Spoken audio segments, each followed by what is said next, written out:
বর্তমানে আপনাকে একটি নতুন ছবি তুলতে হবে এবং সেই নতুন ছবি এখানে আপনাকে পেস্ট করে দিতে হবে।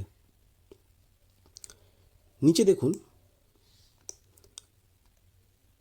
নিচে আছে দেখুন ডেট অফ বার্থ, অর্থাৎ যে ইলেক্টর তার জন্ম তারিখ, এই যে ছকগুলো আছে, এই যে গ্যাপগুলো আছে, এই ঘরের মধ্যে, ফাঁকা ঘরের মধ্যে সে তার জন্ম তারিখ লিখে ফেলতে হবে।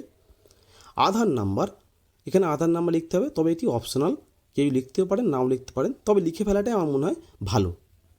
এরপরে আছে মোবাইল নাম্বার, আপনি আপনার কন্ট্যাক্ট নাম্বার অথবা মোবাইল নাম্বার সেটা এখানে লিখে ফেলবেন।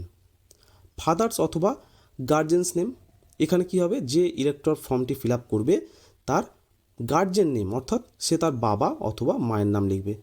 এটা মনে রাখবেন যে আপনার ভোটার কার্ডে গার্জেন হিসেবে যার নাম আছে তার নামটি এখানে লিখবেন। এখানে আমি যেমন লিখেছি বি পাল, অর্থাৎ যে ফর্মটি ফিল আপ করছে তার বাবা হচ্ছে বিপাল, তার বাবার নামটি এখানে লিখে দিয়েছি।